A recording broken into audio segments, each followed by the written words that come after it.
now, go.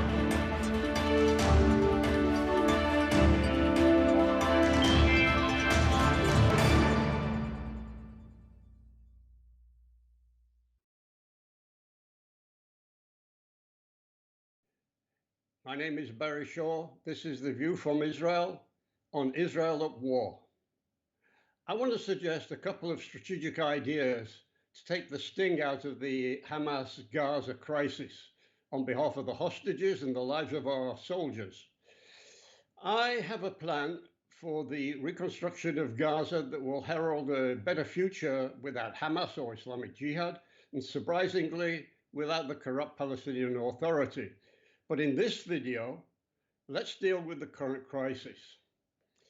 My idea saves lives, makes for a better future for Gaza, and deprives Iran of the stranglehold it has on Israel over that border. First of all, there's no Hamas without Iran. As I speak to you, Iran said that it will intervene if Israel enters Gaza. That probably means giving the green light for Hezbollah to attack Israel, possibly on two fronts, on the north and the east. So what is America doing? America right now has been very helpful and very positive. Biden has sent 2 aircraft carriers to the Mediterranean. But what did he say about Gaza? Biden told Mahmoud Abbas, that is, there is zero chance that he will put American boots on the ground in Gaza, despite the fact that 27 Americans have been killed and 15 at least have been taken hostage by Hamas. He supplied Israel with equipment and planes and told us he would send Israel more essential weapons. That's very good. But he said they would come in a few months. We can't wait that long. And what can we get America to do if Iran sends Hezbollah into the war against Israel? Does Biden have the same verbal punch as Trump? What do I mean by that? Trump told Iran that if either they or their proxies kill a single American, America would strike Iran. And when Iran set fire to the US embassy in Baghdad, killed a US contractor and 4 US servicemen, Trump gave the order to kill Qasem Soleimani. There he warned, if you retaliate, he said, I have picked out 52 targets in Iran to honor all the 52 hostages that you, Iran, held under Jimmy Carter. And guess what?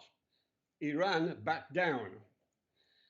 Why can't Biden do the same now that Hamas has killed 27 Americans and, as I said before, holding 15 hostages? Why doesn't he threaten Iran, as Trump did, that if Hamas touches a hair of a single American or Israeli hostage, he would strike Iran proportionately?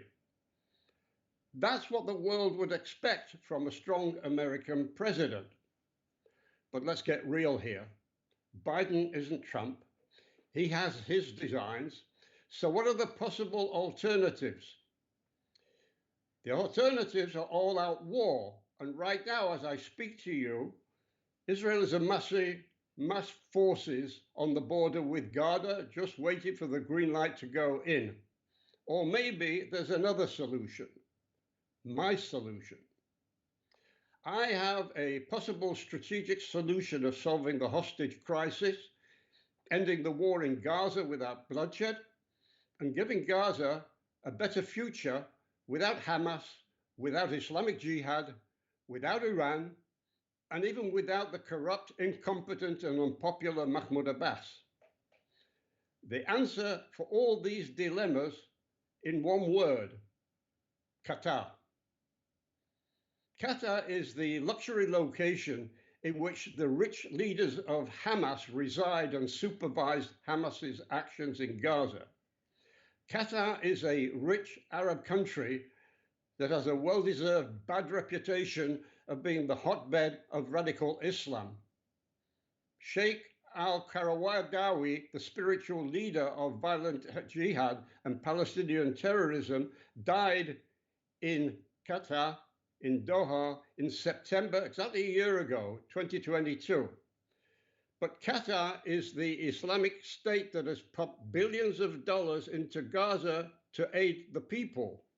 And this may surprise you, but Israel has a sort of relationship with Qatar over Gaza.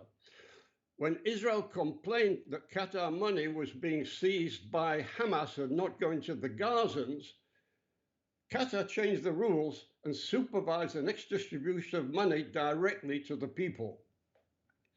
Qatar hosted a summit just this week between Iran and Hamas. This after the Iranian foreign minister had a summit in Beirut with Hezbollah. These are ominous signs, and it would greatly benefit Qatar to moderate its tarnished reputation by transitioning it into a pragmatic peace partner.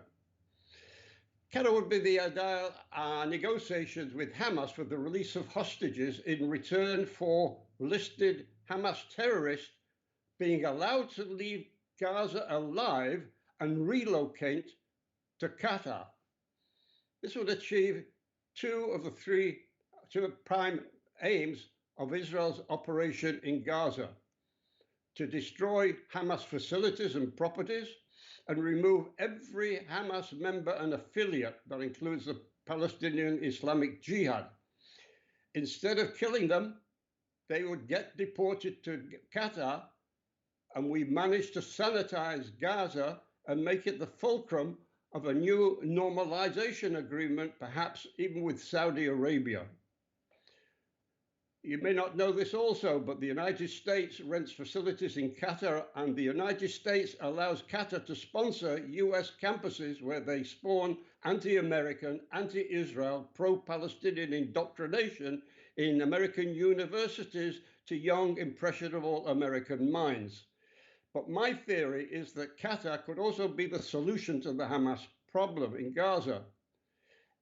The top elite, as I said, don't live in Gaza. They live in the luxury I spoke about in Doha, but the families of the top Hamas operators fled Gaza to Qatar for their own safety before they began their invasion and massacre of Jews in Israel. Now, as we go forward, the Gaza local Hamas command is operating and living in the Shifa hospital in Gaza City. They're doing this knowing that Israel would never bomb a hospital.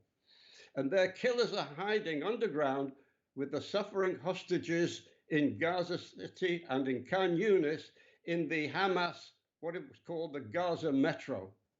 So my solution to the crisis is unconventional, but I think practical: to give Hamas terrorists safe passages to Qatar, supervised by the United Nations and Egypt, in exchange for the safe release of hostages. The hostages leave first, then the terrorists. The additional condition would be that any Hamas member that leaves Qatar would be subject to immediate arrest and put on trial at The Hague on war crimes if they would leave Qatar. This would leave a political vacuum in a destroyed Gaza, and I have a solution for that also, which I'll tell you about in my next video. So if you have any constructive thoughts, let me know. I'm Barry Shaw of the Israel Institute of Strategic Studies, and this is The View from Israel.